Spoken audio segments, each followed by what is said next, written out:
पहले सुनते हैं रविवार व्रत विधि, साथ में कथा सुनते हैं। हिंदू धर्म में रविवार का दिन ग्रहों के राजा सूर्य देव को समर्पित है। इस दिन सूर्य देव की पूजा अर्चना की जाती है। इनकी कृपा से ही व्याकुतों को जीवन में सुख समृद्धि और मान सम्मान की प्राप्ति होती है। यही सूर्य अगर अशुभ स्थिति में हो तो व्याकुतों चाहे जितनी भी मेहनत कर ले उसे सफलता हासिल नहीं होती है। साथ ही उसे मान सम्मान के लिए भी जीवन में काफी संघर्ष करना पड़ता है। ऐसे में सूर्य देव को प्रसन्न करने के और कुंडली में उनकी स्थिति मजबूत करने के लिए रविवार के दिन कुछ उपाय करने चाहिए। इस दिन उपाय करने से सूर्य देव की विशेष कृपा प्राप्ति होती है। चलिए जानते हैं रविवार के चमत्कारी उपाय के बारे में। रविवार के दिन सूर्य देवता अर्घ जरूर दे। साथ ही अर्घ देते हुए ओम सूर्याय नमः, ओम वासुदेवा नमः, ओम आदित्य नमः मंत्र का उच्चारण करें। इससे सूर्य देव प्रसन्न होते हैं। रविवार के दिन लाल चंदन का तिलक लगाकर घर से बाहर निकले। ऐसे करने से आप जिस भी काम के लिए बाहर जा रहे हैं वो जरूर पूरा होता है। इसके साथ ही रविवार के दिन लाल रंग का वस्तु पहनना भी बहुत शुभ माना जाता है। घर के मुख्य दरवाजे के दोनों तरफ देसी घी का दीपक जलाए। इस उपाय से सूर्य देव के साथ साथ माँ लक्ष्मी भी प्रसन्न होती है। रविवार को सूर्य देवता को प्रसन्न करने के लिए गुड़, दूध, चावल और कपड़े का दान करें। इससे सूर्य देव प्रसन्न होंगे और सभी काम में आपको सफलता मिलेगी। यही किसी मनोकामना को पूरी करने के लिए रविवार के दिन बरगद के पेड़ का पाता लेकर आइए और पत्ते पर अपनी मनोकामना लिख कर इसे बहते जल में प्रवाहित कर दे। यही यदि आप जीवन में सुख समृद्धि और यश पाना चाहते हैं तो रविवार के दिन पीपल के पेड़ के नीचे आटे का एक चौमुखी दीपक जलाए। उसमें सरसों के तेल का उपयोग करना चाहिए। यदि आप धन और ऐश्वर्य प्राप्ति करना चाहते हैं तो रविवार की रात सोते समय अपने सिरहाने एक गिलास दूध का भर कर ऐसे फिर अगली सुबह उठकर वो दूध बबूल के पेड़ की जड़ में ढाल दे। ऐसे करने से आपको धन और ऐश्वर्य की प्राप्ति होगी।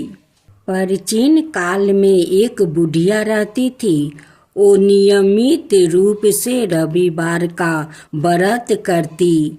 रविवार के दिन सूर्य उदय से पहले उठकर बुढ़िया स्नादि से निमृत होकर आंगन को गोबर से लीप कर स्वच्छ करती है। उसके बाद सूर्य भगवान की पूजा करते हुए रविवार व्रत कथा सुनकर सूर्य भगवान का भोग लगाकर दिन में एक समय भोजन करती है। सूर्य भगवान की अनुकंपा से बुढ़िया को किसी प्रकार की चिंता और कष्ट नहीं था। धीरे धीरे उसका घर धन धनाए से भर रहा था।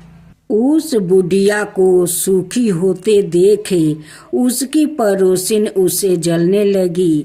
बुढ़िया ने कोई गाय नहीं पाल रखी थी, अतः वो अपनी पड़ोसिन के आंगन में से बंधी गाय का गोबर लाती है। पड़ोसिन ने कुछ सोचकर अपनी गाय को घर के भीतर बांध दिया।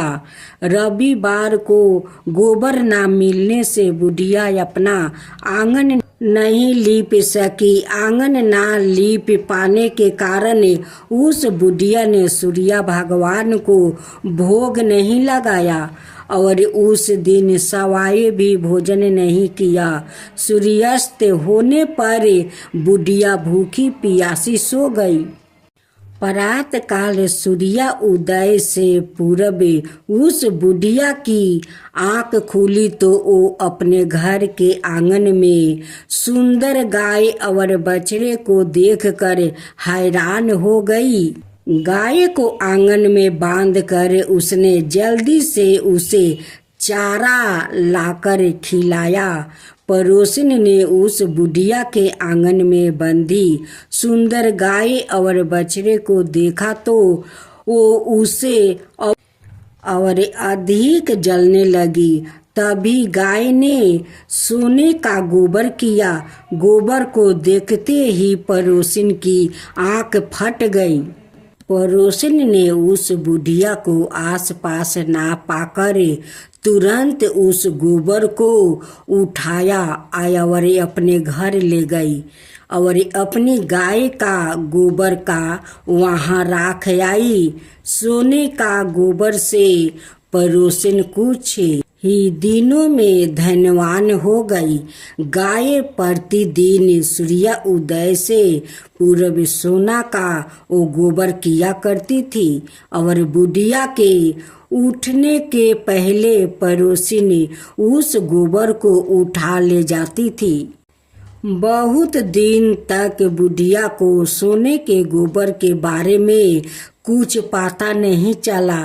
बुढ़िया पहले की तरह हर रविवार का भगवान सूर्य देव का व्रत करती रही और कथा सुनती रही। लेकिन सूर्य भगवान को जब पड़ोसिन की चाल की पता चला तो उन्होंने तेज आंधी चलाई। आंधी का प्रकोप देखकर बुढ़िया ने गाय को घर के भीतर बांध दिया। सुबह उठकर बुढ़िया ने सोने का गोबर देखा। उसे बहुत आश्चर्य हुआ। उस दिन के बाद बुढ़िया गाय को घर के भीतर बांधने लगी। सोने के गोबर से बुढ़िया कुछ ही दिनों में बहुत धनी हो गई। उस बुढ़िया के धनी होने से पड़ोसिन बुरी तरह जल पूर कर राख हो गई और उसने अपने पति को समझा बुझाकर उसे नगर के राजा के पास भेज दिया। सुंदर गाय को देखकर राजा बहुत खुश हुआ। सुबह जब राजा ने सोने का गोबर देखा तो उसके आश्चर्य का ठिकाना न रहा। उधर सूर्य भगवान को भूखी प्यासी बुढ़िया को इस तरह प्रार्थना करते देखे उस पर बहुत करुणा आई। उसी रात सूर्य भगवान ने राजा को सपने में कहा, राजन, बुढ़िया की गाय बछड़ा तुरंत लौटा दो, नहीं तो तुम पर विपत्ति का पहाड़ टूट पड़ेगा, तुम्हारा महल नष्ट हो जाएगा। सूर्य भगवान के सपने से बुरी तरह भयभीत राजा ने प्रात उठते ही गाय और बछड़ा बुढ़िया को लौटा दिया। राजा ने बहुत सा धन देकर बुढ़िया से अपनी गलती के लिए क्षमा मांगी।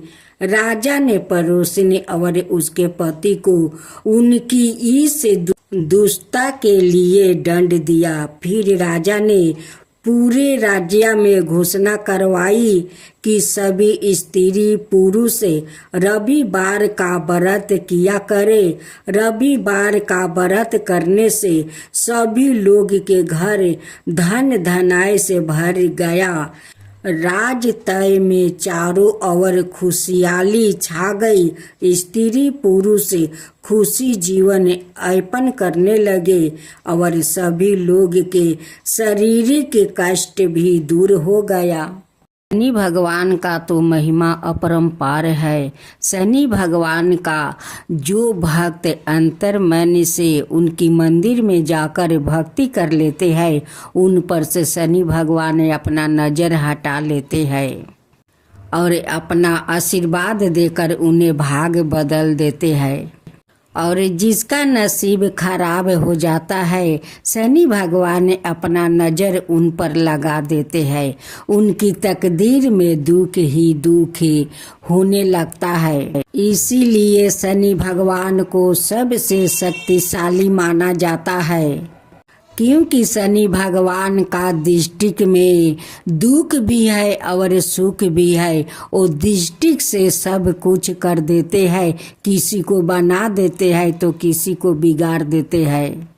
इसलिए तो शनि भगवान को दृष्टि से कोई अपना दृष्टि मिला कर नहीं देखते हैं, क्योंकि जो लोग का तकदीर खराब होता है उसी का दृष्टि जाकर शनि भगवान को दृष्टि से लड़ जाता है और उनकी तकदीर में दुख छा जाता है।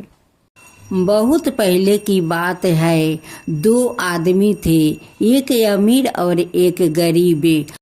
दोनों में बहुत अच्छी दोस्ती था। जहाँ जाता है दोनों जाता है। एक दिन की बात है, वो दोनों शनि भगवान का मंदिर में गए। जो अमीर था वो शनि भगवान को दृष्टि से अपना दृष्टि लगाकर प्रणाम किया, और जो गरीब था वो अपना दृष्टि वो झुकाकर शनि भगवान को प्रणाम किया।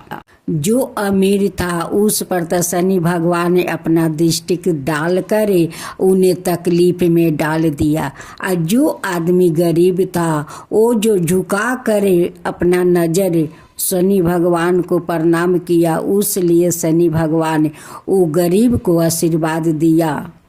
गरीब माला माल हो गया, अमीर फकीर हो गया। उसलिए शनि भगवान का दृष्टि से कभी कोई दृष्टि डालकर प्रणाम ना करे। शनि भगवान की जय हो, शनि भगवान की जय हो। यमराज भगवान की जय हो, यमराज भगवान की जय हो। एक महिला से यमराज ने कहा कि मैं तुम्हारे प्राण लेने आया हूँ, मैं तुम्हारा थोड़ा समय देता हूँ। अपनी किस्मत बदलने के लिए इस पुस्तक में जो चाहे लिख दो, वो ही हो जाएगा। महिला ने पुस्तक में देखा तो वह लिखा था, तुम्हारी सहेली को खजाना मिलने वाली है। इसके बाद क्या हुआ? एक महिला को यमराज मिले, लेकिन वो उन्हें पहचान नहीं सकी। उसने यमराज को पानी पिलाया। इसके बाद यमराज ने महिला से कहा कि मैं तुम्हारे प्राण लेने आया हूँ, लेकिन तुमने मुझे पानी पीने के लिए दिया, इस कारण मैं तुमसे खुश हूँ। तुम्हें एक अवसर देता हूँ, तुम अपना भाग्य बदल सकती हो।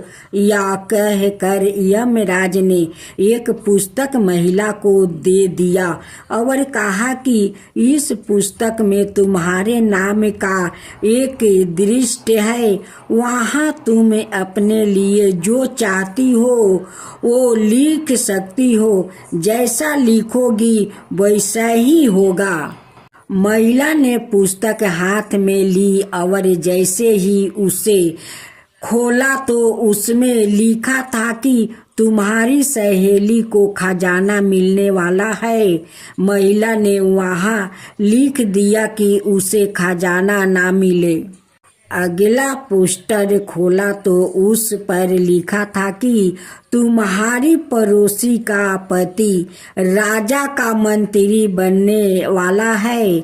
महिला ने वहां लिख दिया कि वो मंत्री ना बने। कुछ ही देर में उसे अपने नाम का पृष्ठ मिला। वो खुद के लिए अच्छा लिखने के लिए सोचने लगी, लेकिन जैसे ही वो लिखने वाली थी, यमराज ने पुस्तक के ली। यमराज ने महिला से कहा कि अब तुम्हारा समय खत्म हो गया है। तुम दूसरों का बुरा करने के चक्कर में खुद का भला नहीं कर सकती है। महिला को पछतावा होने लगा कि उसने सुनहरा अवसर खो दिया। इसके बाद यमराज ने उस महिला के प्राणों का हरण कर लिया।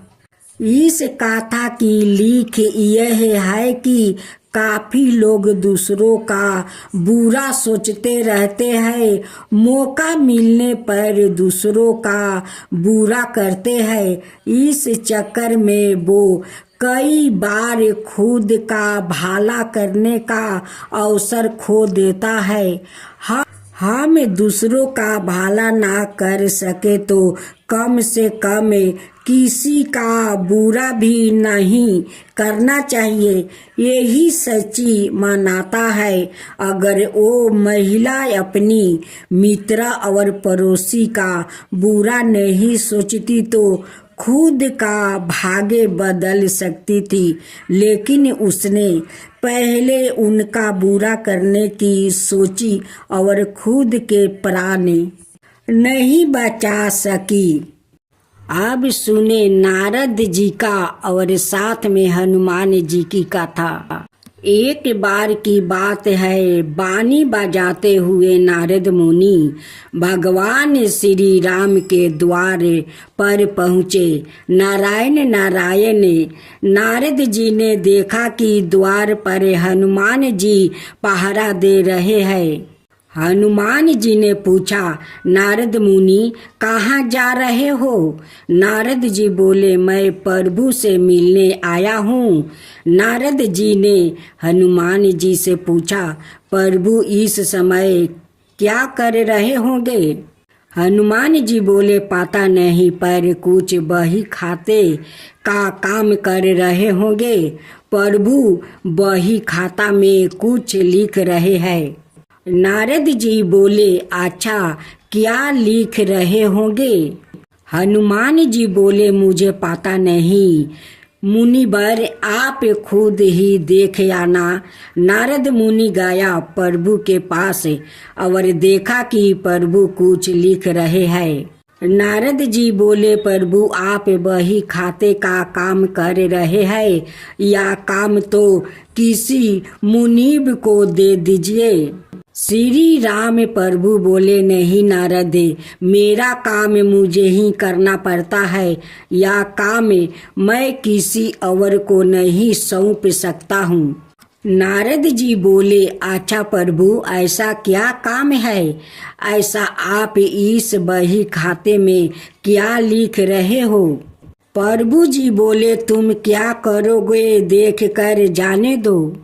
नारद जी बोले, नहीं प्रभु, बताइए ऐसा आप इस बही खाते में क्या लिखते हैं? श्री राम प्रभु बोले, नारद, इस बही खाते में उन भक्तों के नाम है जो मुझे हर पल भजते हैं। मैं उनकी नित्य हाजिरी लगाता हूँ। नारद जी बोले, अच्छा प्रभु, जरा बताइए तो मेरा नाम कहाँ पर है?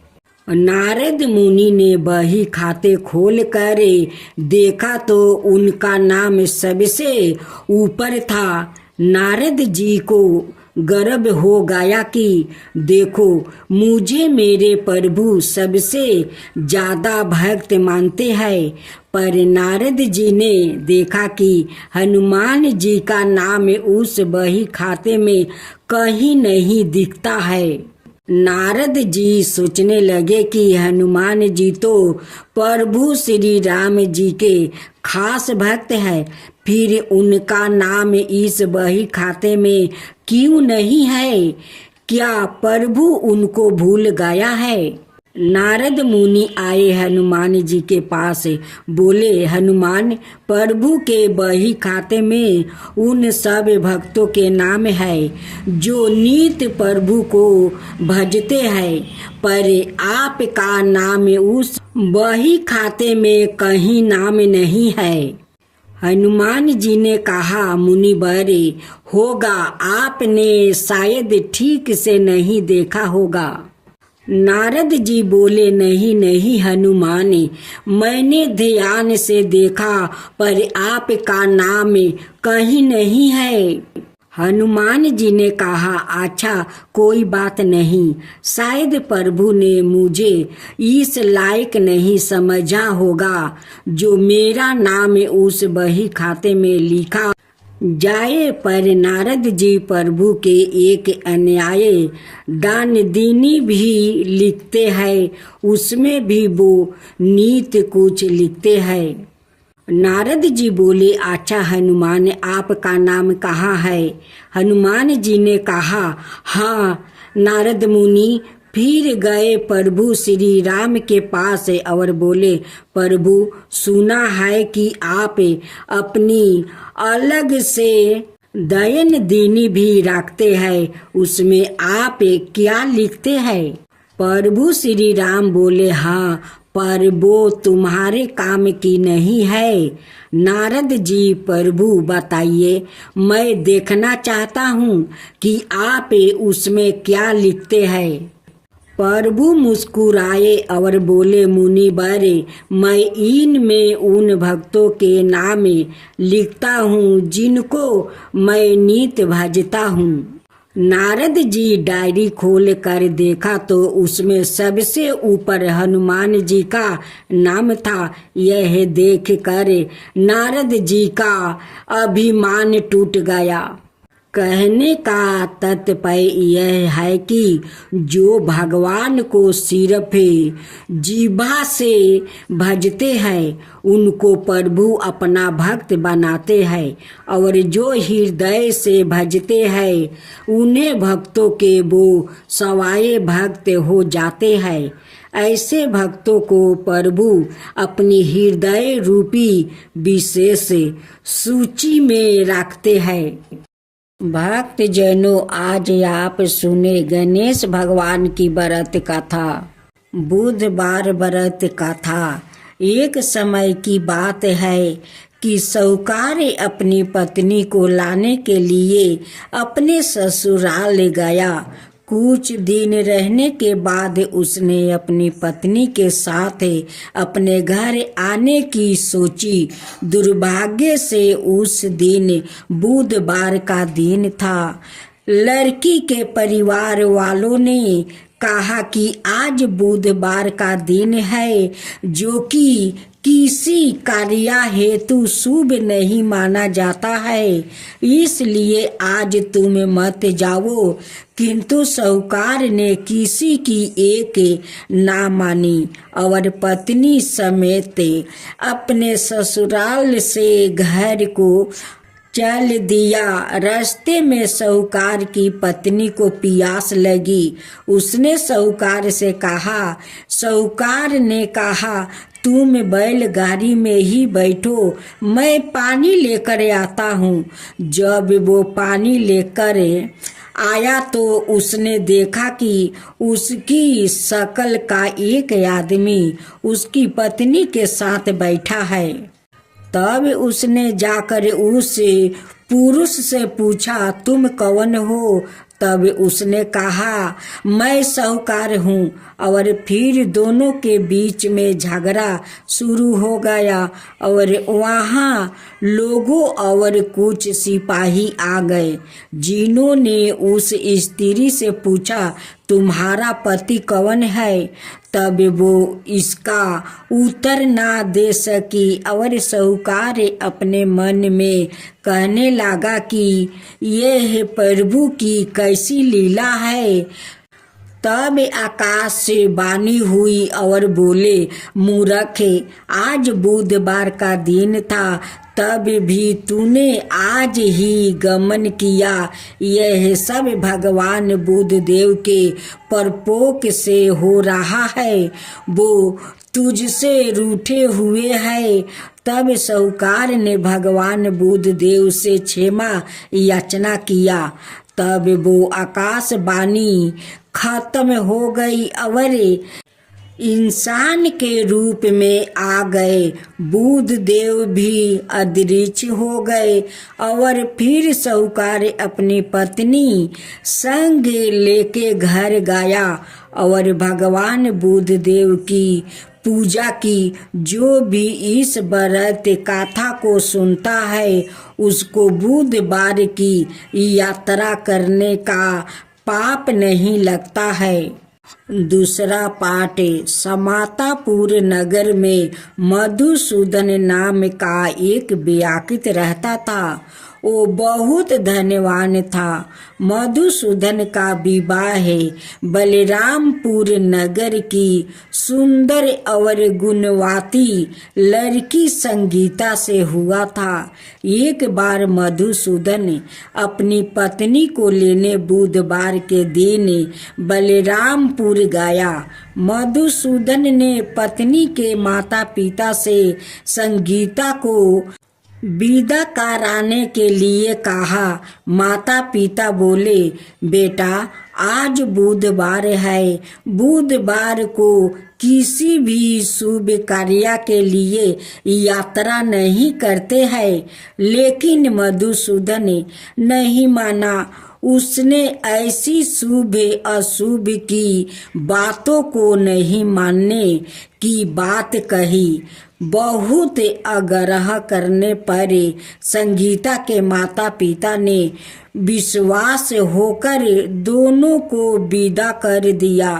दोनों ने बैलगाड़ी से यात्रा कर रहे थे कि 2 कोस की यात्रा के बाद उसकी गाड़ी का एक पहिया टूट गया। वहां से दोनों ने पैदल ही यात्रा शुरू किया। रास्ते में संगीता को प्यास लगी। मधुसूदन उसे एक पेड़ के नीचे बैठाकर जल लेने चला गया।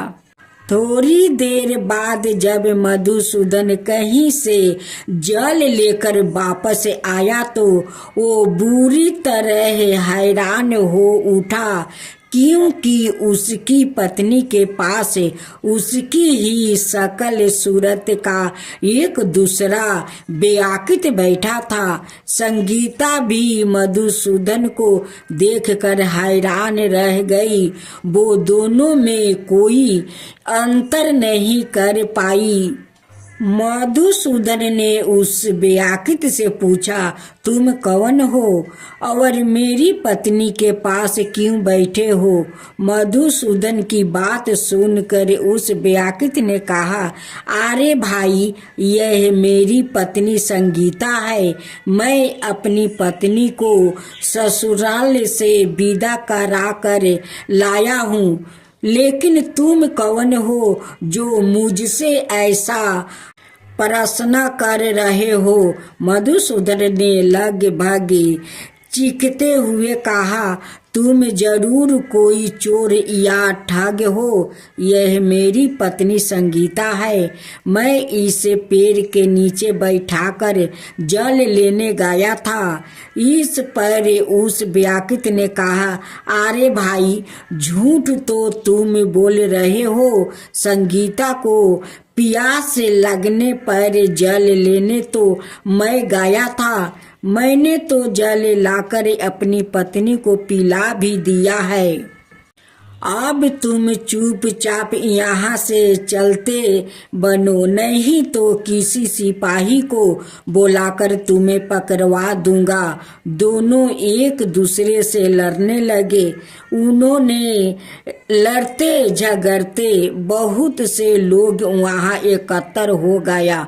नगर के कुछ सिपाही भी वहाँ आ गया। सिपाही उन दोनों को पकड़ कर राजा के पास ले गया।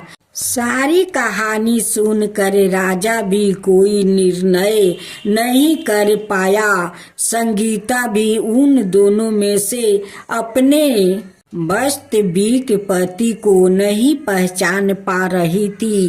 राजा ने दोनों को कारागार में डाल देने के लिए कहा। राजा के फैसले पर असली मधुसूदन भयभीत हो उठा।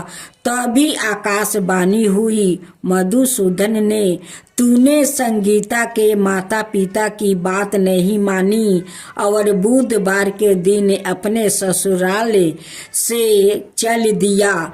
यह सब भगवान बुद्धदेव के प्रकोप से हो रहा है। मधुसूदन ने भगवान बुद्धदेव से प्रार्थना की कि हे भगवान बुद्धदेव, मुझे क्षमा कर दीजिए। मुझसे बहुत बड़ी गलती हुई है। भविष्य में अब कभी बुधवार के दिन यात्रा नहीं करूंगा और सदाए बुधवार को आपका व्रत किया करूंगा। मधुसूदन के प्रार्थना करने से भगवान बुद्धदेव ने उसे क्षमा कर दिया। तभी दूसरा व्याकुल राजा के सामने से गायब हो गया। राजा और दूसरे लोग इस चमत्कार को देखकर हैरान हो गया। भगवान बुद्धदेव की इस अनुकंपा से राजा ने मधुसूदन और उसकी पत्नी को सम्मान पूर्वक विदा किया। कुछ दूर चलने पर रास्ते में उन्हें बैलगाड़ी मिल गई। बैलगाड़ी का टूटा हुआ पहिया भी जोड़ा लाग गया। दोनों उसमें बैठ कर समतापुर की ओर चल दिया। मधुसूदन और उसकी पत्नी संगीता दोनों बुधवार को व्रत करते हुए आनंद पूर्वक जीवन यापन करने लगे। भगवान बुद्धदेव की अनुकंपा से उनके घर में धन संपत्ति की वर्षा होने लगी। जल्दी ही उनके जीवन में खुशियाँ ही खुशियाँ भर गई। बुधवार का व्रत करने से स्त्री पुरुष के जीवन में सभी मंगल कामनाएं पूरी होती है और व्रत करने वाले को बुधवार के दिन किसी आवश्यक काम से यात्रा करने पर कोई कष्ट भी नहीं होता है।